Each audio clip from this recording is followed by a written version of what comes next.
ধ্বংসন করে, তাইলে 99 হাত মাটির নিচে তাকে দাবাই দেবে, আবার নখ দিয়ে তাকে উঠাবে। ব্যথা বেদনায় তখন চিৎকার করবে, হায় রে মত, ইয়া ওয়াইলাতা ইয়া ওয়াইলাতা, হায় রে মত তুই কই, আমার কাছে আমার আর সহ্য হয় না, আমারে কাটে, আমাকে ধ্বংসন করে। মত বলবে, না না, আমার শুধু একবার যাওয়ার পারমিশন, দ্বিতীয়বার যাওয়ার পারমিশন নাই। লা ইয়াযুকুনা ফিহাল মাউতা ইল্লাল মাউতাতাল উলা ওয়া ওয়াকাহুম আযাবাল জাহিম। বুঝি না আমরা কত অবহেলা করা, নামাজ পড়ি না, পর্দা মেনটেন করি না, হারাম খাই, একটু টাকা পয়সা হইলে সুদি কারবার শুরু। গৌতম পাড়াতে নাই, অন্য এলাকার কথা বলতেছে, একটু টাকা পয়সা হইলেই সুদি কার। হায় পয়গম্বর মেরাজের রজনীতে গিয়া দেখেন একটা মানুষ রক্তের নদীর মধ্যে হাবুডুবু খায়, বারবার কুলে আসতে চায়, কিনারায় আসতে চায়, কিন্তু কিনারায় আরেকটা মানুষ পাথর নিয়ে দাঁড়ায় রয়েছে। যে আসতে চায় তার মাথার মধ্যে পাথর, ওই লোকটা আবার গড়াগুড়ি করে নদীর মাঝখানে যায়, রক্তের দুনিয়ার মধ্যে হাবুডুবু খায়।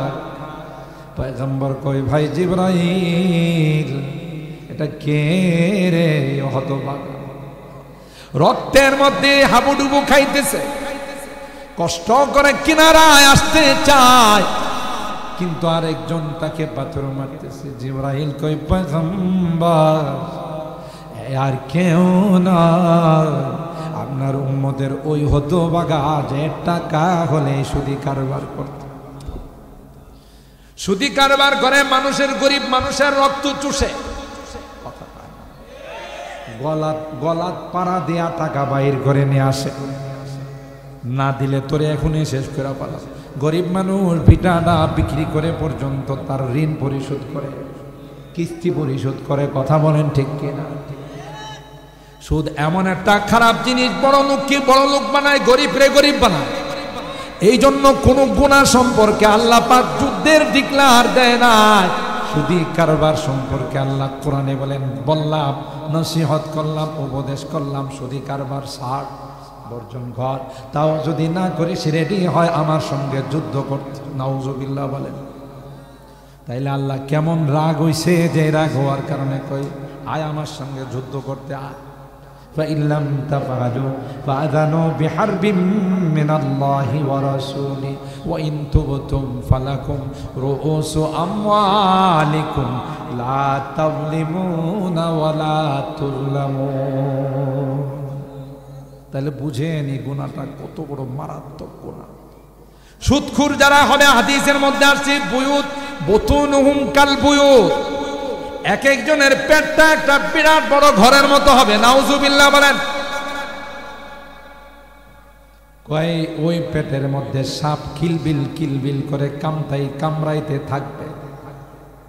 দূরের থেকে মানুষ দেখবে আর বলবে, কে রে হতভাগা, যার পেটের মধ্যে বিষাক্ত সাপ কামড়াইতেছে, সে বাঁচাও বাঁচাও বলবে, আমার কামড় আর সহ্য হয় না, কে আছো আমাকে বাঁচাও। তখন আল্লাহ বলবে, তোমার না করছিলাম সুদি কারবার কইরো না, তখন তো শুনো নাই, এখন মজা লাগে, সাপে কামড়াই। কথা বলেন ঠিক কিনা? এক টাকা সুদি কারবারে লাগানো নিজের মার সঙ্গে 70 বার জেনা করার সামিল। আরো আস্তে নাউজুবিল্লাহ বলেন। কত বড় জঘন্যতম গুনাহ সুদ। আজকে এই সুদ আমাদের দেশে ব্যাপক, কথা কয় না। আর এই সুদি কারবার গ্রামীণ পর্যায়ে, গ্রামগঞ্জে, পাড়ায় পাড়ায়, মহল্লায় মহল্লায় চালু করে গেছে ডক্টর ইউনূস। এই শয়তান আগে গ্রামে গঞ্জে পাড়ায় পাড়ায় সুদি কারবার ছিল না, আশা প্রশিকায়গুলোর নামে গ্রামে গঞ্জে পাড়ায় পাড়ায় মহিলাদের মধ্যে সুদি কারবার চালু করছে, আর মহিলাদেরকে বেপরদা করে রাস্তায় বাহির করছে। আর এই জন্যেই আমেরিকা ডাইকা নিয়ে তারে নোবেল পুরস্কার দিছে, কারণ এগুলো শয়তানের দান। যখনই ইসলামের কেউ কোনো ক্ষতি করে তাদেরকে ডাইকা নিয়ে পুরস্কার দেয়। আর ভাইরা, যে কথা বলতেছিলাম, আফসোস করলেও তখন কোনো লাভ হবে না, গুনাহ বর্জন করতে হবে, নামাজ ছাড়তে পারবেন না, নামাজ ধরতে হবে, নামাজ ছাড়া যাবে না। নামাজ ছেড়ে যদি দুনিয়া থেকে যাওয়া হয়, প্রথম হিসাব নিকাশটাই হবে নামাজে। আউয়ালু মা ইউহাসাবু বিহিল আবদু ইয়াউমাল কিয়ামাহ সালাত। নামাজ কয় ওয়াক্ত পড়ছি, তখন আমি বলবো আল্লাহ সপ্তাহে 1 ওয়াক্ত পড়ছি। যদিও গৌতম পাড়াতে সাপ্তাহিক মুসল্লি নাই, শহর বন্দরে আছে সাপ্তাহিক মুসল্লি, বুঝেননি? শুধু জুমার দিন শুক্রবারে আইসা নামাজ টামাজ পড়া খতিব সাহেবের কাছ থেকে ছুটি নেয় যে হুজুর আবার আগামী শুক্রবারে আপনার সাথে দেখা হইব। কথা কয় না। আচ্ছা, 1 সপ্তাহের ছুটি কি খতিব সাহেবের দেওয়ার অধিকার আছে? খতিব সাহেবকে বলতে পারবো যাও 1 সপ্তাহ নামাজ থেকে তোমার ছুটি দিয়া দিলাম, তাইলে যে হ্যাঁ মুসাফা করে হুজুর আগামী শুক্রবারে আবার দেখা হইব? কথা কয় না। আছে না নাই? তাও তো শুক্রবার করে যা। কিছু মুসল্লি আছে জীবনও মসজিদের দিকে যায় না। এরকমের মুসল্লি তো গৌতম পাড়া, ঘাটোরা নাই, হরিনাদি নাই, মিরাডি নাই, আছে? শুধু ঈদের নামাজ পড়ে 2 ঈদে যা, তাও মানুষ মন্দ খুব দিকে জানা হলে এটা তো যাইতো না। কথা কয় না। নতুন একটা লুঙ্গি কিনা এই লুঙ্গিটার মারও ভালো করে ফালায় না। কথা কয় না। এই লুঙ্গিটা পরে লুঙ্গিটা টাকরুম নিচে শেষরাইতে যা। কথা কয় না। ঈদের দিন নতুন কাপড় পরছে, আরেক দিনটা হারাম করতেছে। টাকনুর নিচে কাপড় পরা হালাল না হারাম? যুবকদের স্বর্ণের চেইন লাগানো হালাল না হারাম? যুবকরা মনে মনে কই হুজুর দেখুন আমাদের দিকে রওনা দিছে। কিছু কিছু যুবক দেবেন গলার মধ্যে চেইন লাগায়, স্বর্ণের চেইন। না রে যুবক, এই যুবক না না না, এই স্বর্ণ তোমার জন্য না। কথা কয় না।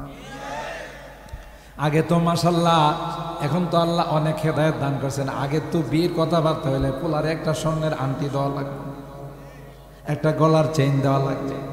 এখন মানুষ বুঝা গেছে না না, এটা যে চায় হেও গুনাহগার। কথা কয় না। বৈজ্ঞানিকরা বলে, যুবক ভালো করে শুনে রাখো, শুধু ইসলাম বলে তা না। ইসলাম তো বহু আগে নিষেধ করে গেছেন, হারাম করে গেছে। এখনকার বৈজ্ঞানিকরা কয় কোনো পুরুষ যদি স্বর্ণ পরে, কোনো পুরুষ যদি স্বর্ণের চেইন পরে, স্বর্ণের আংটি পরে, তার বডি থেকে একটা হরমোন, একটা পদার্থ তার শরীর থেকে বিলুপ্ত হয়ে যায়। আর নারীরা পড়লে তার শরীরের মধ্যে এটা বেশি করে জন্মায়। ইসলাম দেখছেন, যার জন্য যেটা হালাল, যার জন্য যেটা উপকারী, এটা ইসলাম হালাল করছে, আর যেটা ক্ষতি করে সেটা ইসলাম হারাম করে দিয়েছে। ইউহান্নাস قد جاءتكم موعظة من ربكم وشفاء لما في الصدور وهدى ورحمة للمؤمنين। এমন এক চিকিৎসা পাঠাইলাম, যেই চিকিৎসা ব্রাহ্মণবাড়িয়া সদর হাসপাতালে নাই, যেই চিকিৎসা ইউনাইটেড হাসপাতালে নাই, যেই চিকিৎসা স্কয়ারে নাই, যেই চিকিৎসা পপুলারে নাই, যেই চিকিৎসা ল্যাব এইড হাসপাতালে নাই। কথা বলেন ঠিক? এই কোরআন হলো রুহের চিকিৎসা। আল্লাহু আকবার। যে কোরআন দিয়ে রুহের চিকিৎসা হয়, আল্লাহ বলেন কদ জাআতকুম মাউইযাতুম মির রাব্বিকুম ওয়া শিফাউল লিমা ফিস সুদূর। তোমার কলবের যত রোগ আছে, কলবের যত মরজ আছে, কোরআনের সংস্রবে আসলে সব মুহূর্তের মধ্যে দূরে চলে যাবে। কলবটা আয়নার মতো পবিত্র হয়ে যাবে। সুবহানাল্লাহ বলেন। এই কলব দিয়ে তুমি আয়নার সামনে দাঁড়াইলে যেমন চেহারা দেখা যায়, ঠিক পবিত্র কলব নিয়ে যদি নামাজে দাঁড়াও, সরাসরি তুমি আল্লাহকে দেখতে পাবে। आना बनता है रगड़े लाख जब खाता है दिल,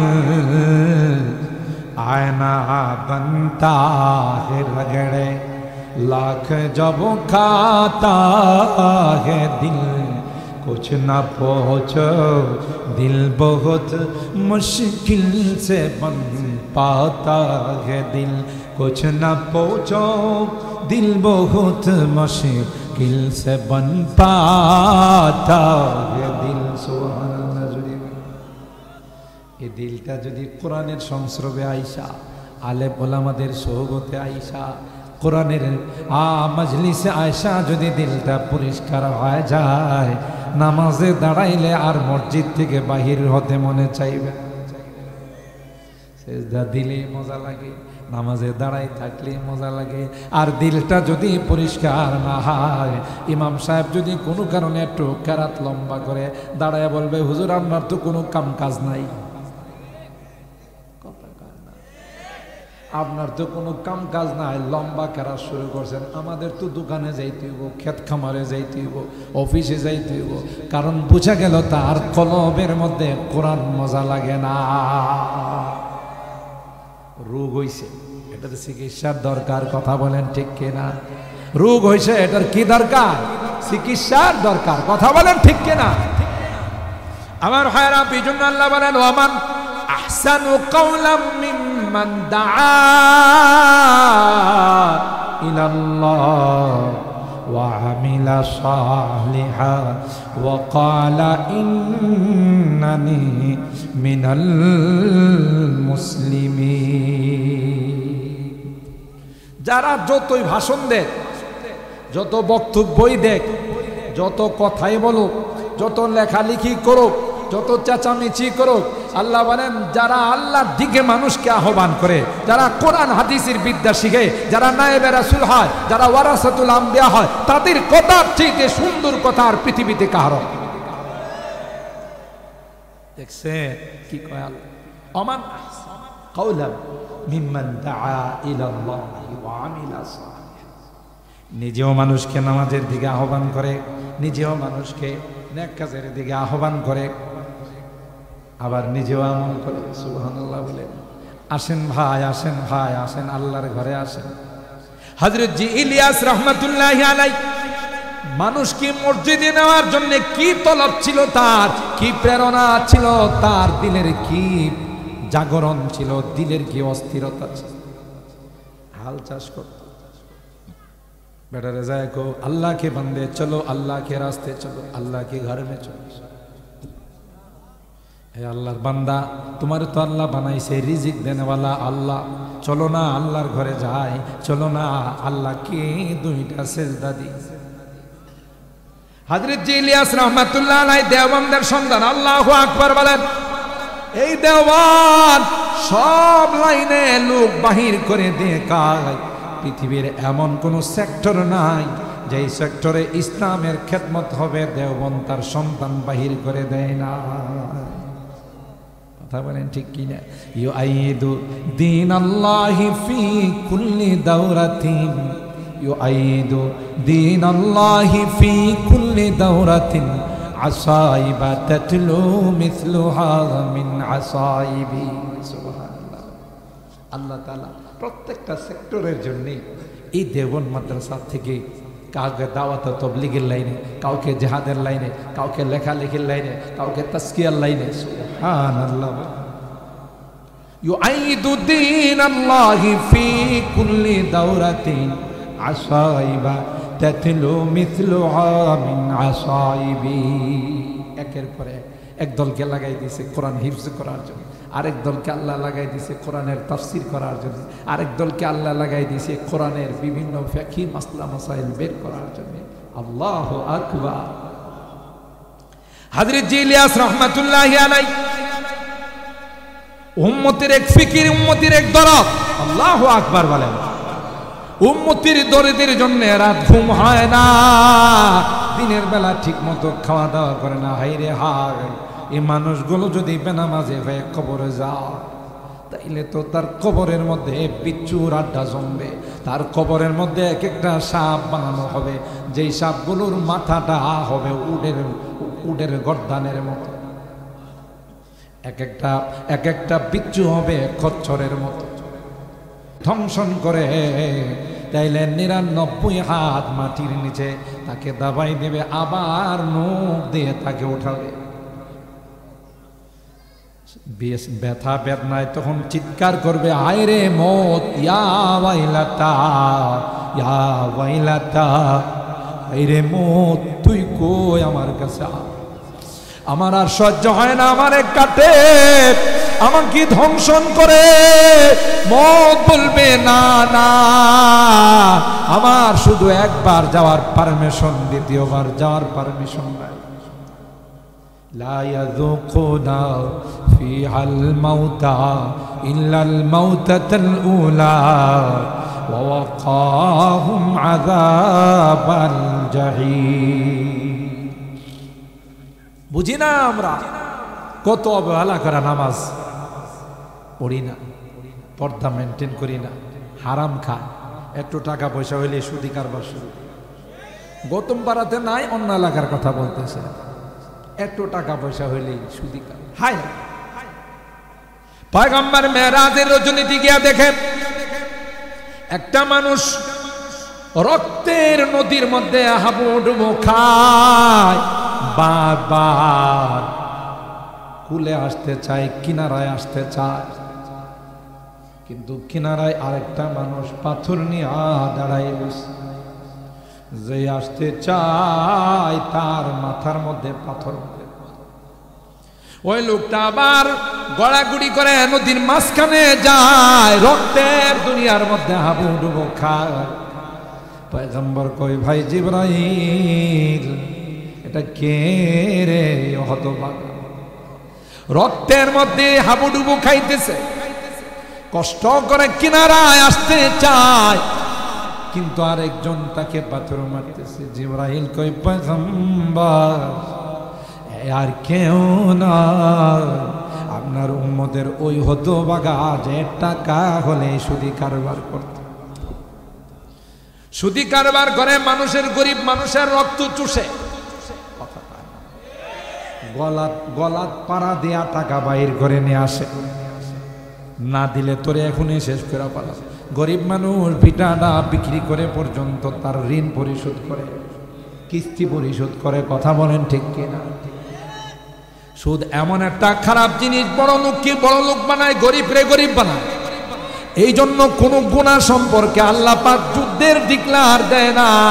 সুদি কারবার সম্পর্কে আল্লাহ কোরআনে বলেন, বললাম, নসিহত করলাম, উপদেশ করলাম, সুদি কারবার ছাড়, বর্জন কর।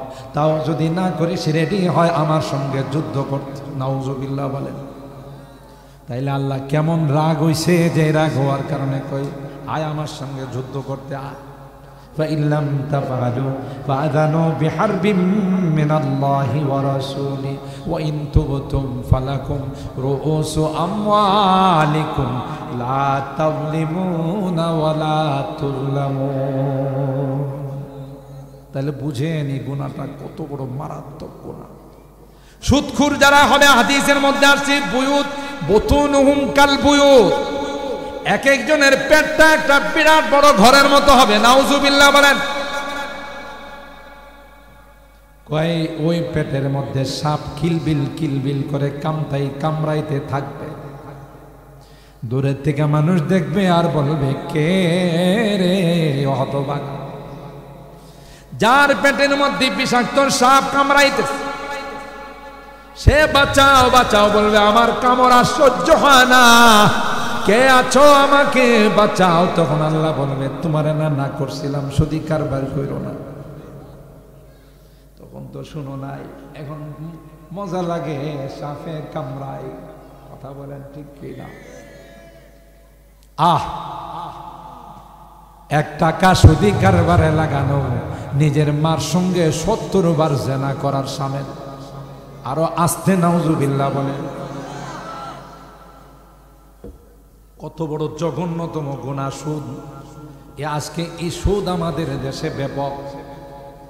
কথা কয় না? আর এই সুদি কারবার গ্রামীণ পর্যায়ে, গ্রামগঞ্জে, পাড়ায় পাড়ায়, মহল্লায় মহল্লায় চালু করে গেছে ডক্টর ইউনূস। এই শয়তান আগে গ্রামে গঞ্জে পাড়ায় পাড়ায় সুদি কারবার ছিল না, আশা প্রশিকায়গুলোর নামে গ্রামে গঞ্জে পাড়ায় পাড়ায় মহিলাদের মধ্যে সুদি কারবার চালু করছে, আর মহিলাদেরকে বেপরদা করে রাস্তায় বাহির করছে। আর এই জন্যে আমেরিকা দায়িকা নিয়ে তারে নোবেল পুরস্কার দিছে, কারণ এগুলো শয়তানের দান। যখনই ইসলামের কেউ কোনো ক্ষতি করে তাদেরকে দায়িকা নিয়ে পুরস্কার দেয়। কথা কয় না? আর ভাইরা, যে কথা বলতেছিলাম, আফসোস করলেও তখন কোনো লাভ হবে না। গুনাহ বর্জন করতে হবে, নামাজ ছাড়তে পারবেন না, নামাজ ধরতে হবে, নামাজ ছাড়া যাবে না। নামাজ ছেড়ে যদি দুনিয়া থেকে যাওয়া হয়, প্রথম হিসাব নিকাশটাই হবে নামাজে। আউয়ালু মা ইউহাসাবু বিহিল আবদু ইয়াউমাল কিয়ামাহ সালাহ। নামাজ কয় ওয়াক্ত পড়ছি, তখন আমি বলবো আল্লাহ সপ্তাহে 1 ওয়াক্ত পড়ছি। যদিও গৌতম পাড়াতে সাপ্তাহিক মুসল্লি নাই, শহর বন্দরে আছে সাপ্তাহিক মুসল্লি, বুঝেননি? শুধু জুমার দিন শুক্রবারে আইসা নামাজ টামাজ পড়া খতিব সাহেবের কাছ থেকে ছুটি নেয় যে হুজুর আবার আগামী শুক্রবারে আপনার সাথে দেখা হইব। কথা কয় না? আচ্ছা, 1 সপ্তাহের ছুটি কি খতিব সাহেবের দেওয়ার অধিকার আছে? খতিব সাহেবকে বলতে পারবো যাও 1 সপ্তাহ নামাজ থেকে তোমার ছুটি দিয়া দিলাম, তাইলে যে হ্যাঁ মুসাফা করে হুজুর আগামী শুক্রবারে আবার দেখা হইব? কথা কয় না? আছে না নাই? তাও তো শুক্রবার করে যা। কিছু মুসল্লি আছে জীবনও মসজিদের দিকে যায় না। এরকমের মুসল্লি তো গৌতম পাড়া, ঘাটোরা নাই, হরিনাদি নাই, মিরাডি নাই, আছে? শুধু ঈদের নামাজ পড়ে 2 ঈদে যা, তাও মানুষ মন্দ খুব দিকে জানা হলে এটা তো যাইতো না। কথা কয় না? নতুন একটা লুঙ্গি কিনা এই লুঙ্গিটার মারও ভালো করে ফালায় না। কথা কয় না? এই লুঙ্গিটা পরে লুঙ্গিটা টাকরুম নিচে শেষরাইতে যা। কথা কয় না? ঈদের দিন নতুন কাপড় পরছে, আরেক দিন হারাম করতেছে। টাকনুর নিচে কাপড় পরা হালাল না হারাম? যুবকদের স্বর্ণের চেইন লাগানো হালাল না হারাম? যুবকরা মনে মনে কই হুজুর দেখুন আমাদের দিকে রওনা দিছে। কিছু কিছু যুবক দেখবেন গলার মধ্যে চেইন লাগায়, স্বর্ণের চেইন। না রে যুবক, এই যুবক না না না, এই স্বর্ণ তোমার জন্য না। কথা কয় না? আগে তো মাশাল্লাহ, এখন তো আল্লাহ অনেক হেদায়েত দান করছেন। আগে তো বিয়ের কথাবার্তা হইলে পোলারে একটা স্বর্ণের আংটি দেওয়া লাগবে, একটা গলার চেইন দেওয়া লাগবে। এখন মানুষ বুঝা গেছে না না, এটা যে চায় হেও গুনাহগার। কথা কয় না? বৈজ্ঞানিকরা বলে, যুবক ভালো করে শুনে রাখো, শুধু ইসলাম বলে তা না। ইসলাম তো বহু আগে নিষেধ করে গেছেন, হারাম করে গেছে। এখনকার বৈজ্ঞানিকরা কয় কোনো পুরুষ যদি স্বর্ণ পরে, কোনো পুরুষ যদি স্বর্ণের চেইন পরে, স্বর্ণের আংটি পরে, তার বডির থেকে একটা হরমোন, একটা পদার্থ তার শরীর থেকে বিলুপ্ত হয়ে যায়। আর নারীরা পড়লে তার শরীরের মধ্যে এটা বেশি করে জন্মায়। ইসলাম দেখছেন যার জন্য যেটা হালাল, যার জন্য যেটা উপকারী, এটা ইসলাম হালাল করছে, আর যেটা ক্ষতি করে সেটা ইসলাম হারাম করে দিয়েছে। ইসলাম মানব জাতির কল্যাণ চায়, অকল্যাণ চায়। ইহকালীন কল্যাণ, পরকালীন কথা বলে এ মুসলমান, তাই তোমার জন্য এটা হারাম, তুমি এটা করতে পারবে না। টাকনোর নিচে যারা কাপড় পরে আর যারা টাকনোর উপর কাপড় পরে, ডাক্তাররা কয় যে ব্যক্তি সব সময় টাকনোর নিচে কাপড় পরে তার বডির মধ্যে বহু রকমের রোগ জন্মায়, আর যে টাকনোর উপরে কাপড় পরে আল্লাহ তাকে রোগ থেকে মুক্ত রাখে।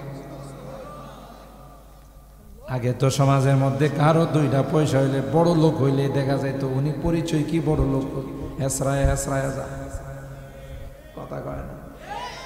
হাতের মধ্যে একটা আংটি, গলার মধ্যে চেন, আর একটা সাদা লুঙ্গি পরা, 2-3টা মোবাইল হাতে নিয়ে তার সাথে আরো 2-3 জন যায়। কথা বলেন ঠিক কিনা? আরে বাবা, এক একটা টান মারে আর 2-3 জন। একজন জিগেলে উনি কইলেন আমাদের এলাকার সাহেব টাকা পয়সা অনেক কামাইছে বিদেশ থেকে, এখন টাকনোর নিচে কাপড় দিয়ে এসে রাস্তা পরিষ্কার করে। সরকারে বলে দিতে হবো এরকম 2-1 জন সাহেব আমাদের এলাকায় আছে, আর রাস্তা পরিষ্কারের কোনো মেশিন পাঠানো লাগবে না। কথা বলেন ঠিক কি? হায় রে, না না না না, তুই বুঝিস নাই, টাকনুর নিচে কাপড় পরে তোমার মাস্তানি করার কোনো অবকাশ নাই, এটা হারাম। কথা বলেন ঠিক? টাকনুর নিচে কাপড় পরবে নারীরা, তাদের মাথার থেকে নিয়ে পা পর্যন্ত পর্দা। উল্টা হয়ে গেছে, মহিলারা কাপড় পরে উপরে শটকা। কথা বলেন ঠিক কিনা? উড়না নাই গায়ে, পোলা ভ্যানে ঈদের সময় এখন উড়না লাগায়, দেখেন না? বাইক চালায়, মোটর সাইকেল চালায়, দেখবেন যে একটা লাল কাপড়, শালু কাপড়। কিরি এটা কি লাগে লাগাইছে? এটা উড়না হিসাবে ব্যবহার করে।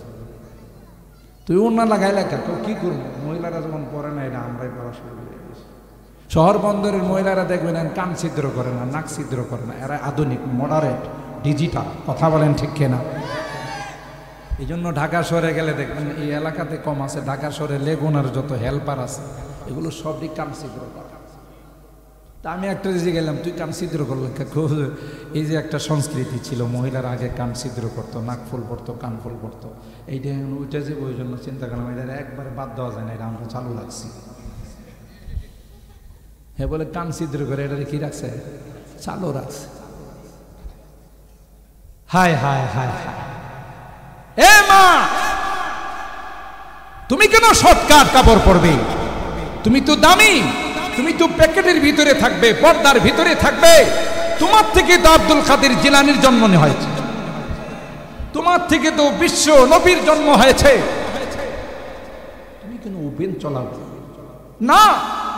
তুমি দামি, দামি জিনিস কোনোদিন খোলামেলা থাকে না, ঠিক কিনা বলে? আল্লাহ, আমরা বুঝি না। তাহলে সাপ্তাহিক মুসল্লি, আরেকটা হলো বাৎসরিক মুসল্লি, 2 ঈদে যা। এত নামাজ কারে কই বুঝো কথা কয়। তো ইমাম সাহেব তো ঈদের সময় ঈদগাহ মাঠের মধ্যে বলে যে ভাই বৎসরে 2টা নামাজ, এটা প্যাঁচ লাগাটা স্বাভাবিক। আমি নিয়মটা কয়ে দিই, আপনারা কিন্তু খেয়াল করেন, কয় না? হ্যাঁ, নিয়ম কয়ে দিয়েছে। প্রথম রাকাতে তাকবীরে তাহরিমার পর, সানা পড়ার পর আমিও তকবীর বলবো, আপনারা আমার সাথে তকবীর বলবেন আর হাত উঠাইবেন, কয় না? 3 বার বলার পর 3য়-বার হাত বেঁধে নিবেন। সূরা কেরাত পড়া শেষ করবো, রাকাত শেষ। 2য় রাকাতে সব শেষ করে রুকুতে যাওয়ার আগে 3 বার হাত উঠাইব, 3 বারই হাত ছাড়বেন। 4র্থবার বললে রুকুতে যাবেন, এরকম ভাবে কয় না? কিন্তু এই যে মগা, জীবনে তো নামাজ পড়ে না, এই মগা চৌধুরী যদি নিয়ত বানছে আর ছাড়ে না, আছে না এরকম? হে যে নিয়ত বানছে আর সারাসারি নাই, হাতও উড়ায় না, কিছু কয় না। হ্যাঁ যে এই তক্তার মতো দাঁড়াই রয়েছে তো দাঁড়াই রয়েছে, কথা কয় না। রুকুতে যাওয়ার সময় যা, আবার রুকুতে যাওয়ার আগে যে 2-3 বার হুজুরে হাত উঠে, নামাজ টামাজ শেষ করে পাশের মুসল্লি কো ভাই আপনি তো হাত ছাড়লেন টানলেন, কমিয়া বছরে নামাজে পড়ি 2টা, কয়টা? বছরে মাত্র নামাজই পড়ি 2টা, হাত ছাইরা আবার কোন বিপদে পড়ে, এই জন্য বানছি আল্লাহর নাম নেই, আর সারাসারি নেই, কথা কয় না। তো পাশের মুসল্লি গো ভাই হাত যদি না ছাড়েন, এটা তো ঈদের নামাজ হইব না, এটা তো জানাজার নামাজ হয়েছে, কারণ জানাজার নামাজে হাত ছাড়াছাড়ি আছে। তো ওই বেড়া কই যে আপনি মেয়ে পেশাল পারেন শুধু, শুধু ব্যাস লাগান নামাজ তুইছে হোক না জানাজা নামাজ এটাও নামাজ এটাও নামাজ নামাজ হলিস আরে ভাই জানাজার নামাজে তো লাশ রাখা লাগে আপনি যে জানাজা বললেন লাশ আছে কই লাশ আজকে নাই কালকে তো একটা না একটা আইবো হেডারে দিয়ে গেলাম আছে না নাই নামাজ কি বাৎসরিক সাপ্তাহিক না দৈনিক কথা বলেন দেখছেন নামাজ না পড়লে কবরের মধ্যে সাপ দিবে এক একটা সাপ উডের মতো হবে কামড়াইবে শুধু কামড়াইবে এক একটা বিচ্ছু খচ্চরের মতো হবে এই কথা মুসলমান ভাবলে কোনদিন নামাজ বলেন বলেন পারতে ওমান আহসানু কাওলাম মিম্মান দাআ ইলাল্লাহ যে ব্যক্তি আল্লাহর বান্দাকে আল্লাহর দিকে আহ্বান করে সুবহানাল্লাহ যারা আল্লাহর বান্দাকে মসজিদের দিকে আহ্বান করে যারা আল্লাহর বান্দাকে নামাজের দিকে আহ্বান করে যেমন বলছিলাম হযরত জি ইলিয়াস রাহমাতুল্লাহ আলাইহি দাওয়াত ও তাবলীগের যাকে বাণী বলা হয় খেতে খামারে যাইয়া দোকান পাটে যাইয়া মানুষের হাতে ধরতো পায়ে ধর চলো ভাই আল্লাহকে বান্দে আল্লাহকে ঘর মে চলো বেটা হাল চাষ করতেছে বেটার কই চলো না ভাই মসজিদে চলো বেটা একটা পর্যায়ে কয় আমি মসজিদে গেলাম আর হাল চাষ করবো কেটা কো ভাই আল্লাহ করাই দিবে মসজিদে গিয়া বয়ান শুনছে চিল্লার বয়ান শুনছে চিল্লার জন্য রেডি হয়ে গেছে সুবহানাল্লাহ বলদ কিন্তু জমি নেই লাঙ্গলও কিন্তু জমি নেই হ্যাঁ এখান থেকে চিল্লায় বাইরে বাড়িতে ওনার স্ত্রী বলতেছে কবে গেল হাল চাষ করতে আয়ানারি ভাতিজারে পাঠাইছে দেখা ভাতিজা যায় দেখে বলদ আর লাঙ্গল দাঁড়াই রয়েছে মালিক নাই ভাতিজা চিন্তা করলো অর্ধেকটা হাল চাষ করছে বাকিটা আমি কইরা দিই চাচি কয় যেহেতু হাল চাষটা কইরা দিছ একটা মই দিয়া 20টা ফালাই দে ওই বেটা চিল্লা লাগায় এসে দেখে ক্ষেতের মধ্যে ধান হয়ে গেছে কে করাইছেন প্রথমে যখন বারবার বলতেছিলাম হযরত জি ইলিয়াস রাহমাতুল্লাহ আলাইহি বারবার বলার কারণে রাগ হইয়া পাজুন দিয়া মাথার মধ্যে দিছে বাড়ি দিয়া কয় আমি গেলে আমার হাল চাষ কে করবে তারপরেও তিনি বলতেছেন ভাই আল্লাহকে বান্দে চলো আল্লাহকে ঘর মে চলো আল্লাহর বান্দা তুমি আল্লাহর ঘরে যাও আমার মাথা ফাটাইছো তাতে কোনো কিছু আসে যায় না তোমারে যদি আল্লাহর ঘরে দাঁড় করায় দিতে পারি রে এটাই আমার নাজাতের ওসিলা হয়ে যাবে ওমান আহসানু কাওলাম মিম্মান দাআ ইলাল্লাহ ওয়া আমিলা সালিহা নিজে মানুষকে ডাকে নিজেও নেক আমল করে আর বলে ভাই আমি বড় কোনো মাওলানা না আমি বড় কোনো মুহাদ্দিস নয় মুফাসসির নয় আমি বড় কোনো মুফতি নয় আমি বড় কোনো শাইখুল হাদিস নয় ওয়া ক্বালা ইন্নানি মিনাল মুসলিমিন আমি একজন মুসলমান ইমানদার হিসাবে আমার উপরে দায়িত্ব চলে আসছে তোমাকেও আল্লাহর দিকে আহ্বান এই জন্য আমাদের সবচেয়ে গৌরবের বিষয় অহংকারের বিষয় যে আল্লাহ আমাদেরকে মুসলমান বানাইছে আজকে যদি ইহুদির ঘরে জন্ম নিতাম তাহলে হায়ানাদের মতো মানুষের খুন নিয়ে হোলি খেলা খেলতাম কথা বলেন ঠিক যেমন ইসরায়েলের হায়ানারা বাচ্চা নাই মহিলা নাই বাচ্চা নাই মহিলা নাই পুরুষ নাই নির্বিচারে এই হায়ানারা মানুষ হত্যা করতেছে কেন এটা তাদের ধর্মীয় শিক্ষা কথা বলেন ঠিক কিনা এটা তাদের ধর্মই শিক্ষা দিছে অন্য ধর্মকে বরদাস্ত করতে পারে না অন্য ধর্মকে তারা সহ্য করতে পারে না অন্য ধর্মের মানুষের রক্ত প্রবাহিত করলেই তারা মনে করে তারা লাভবান এই শিক্ষা তারা পাইছে কথা বলেন ঠিক কিনা আল্লাহ কত বড় মেহেরবান আল্লাহ আমাদেরকে কোনো ইহুদির ঘরে কোনো খ্রিস্টানের ঘরে কোনো বৌদ্ধর ঘরে কোনো হিন্দুর ঘরে জন্ম না দিয়া মুসলমানের ঘরে জন্ম দিয়েছে কত বড় শুকরিয়া কত বড় নিয়ামত যে আজকে মুসলমানের ঘরে আমি আসার পরে আমার ডান কানে আজানের শব্দ, বাম কানে ইকামতের শব্দ। কথা বলেন ঠিক কিনা? আমার আসল ধর্ম আমাকে স্মরণ করাই দেওয়া, পাশাপাশি এই মেসেজটুকুন আমাকে দেওয়া হয়েছে যে দেখো আজান ইকামত হয়ে গেছে, শুধু নামাজটা বাকি রয়েছে। তোমার হায়াতরা কিন্তু এতটুকু নেই, এর বেশি না। জানাজান নামাজে একামত আছে, আজান আছে। বেদাতিরা করে কবরের মধ্যে যায় আজান, কোত্থেকে যে পাইছে ওরাই জানে। কথা কয় না, ওরা কবরে যায় আজান। আরে বেদাতির দল, এটারে আমি বেদাতি বলি না, বেদাতি বলি। কি বলি? আক্কল দাঁত আছে না, এটার আসলে আক্কল দাঁত না, এই জন্য এটা হলো বেদাতি। দাঁতই নেই। আক্কল দাঁত থাকলে কোরআন হাদিস নিয়ে মন গড়া কিছু বলতো। কথা কয় না, এই জন্য এটা হলো বেদাতি। দাঁত নাই, আক্কল দাঁত নাই। আল্লাহ নবী যেখানে বলছেন আমার ইসলাম নিয়ে, আমার দিন ধর্ম নিয়ে যারা বাড়াবাড়ি করে, নতুন কিছু আবিষ্কার করে, এরা আমার দলের অন্তর্ভুক্ত নয়। ঠিক কিনা বলেন? কোথায় পাইছো জশ্নে জুলুস? এই আশিক রাসূলের দল, তোমাদের থেকে কি বেশি ইশক আর প্রেম ভালোবাসা সাহাবায়ে কেরামদের ছিল না? এরা কি কোনো জশ্নে জুলুস বাইর করছে? এরা কি কোনো নাচানাচি করছে? আরে বাবা রে বাবা, আবার এদের পক্ষে যারা না, এদের ব্যাপারে কোরআনের আয়াত দেয়া গান বানায় কয় হাড্ডি গুড্ডি রাখবো না।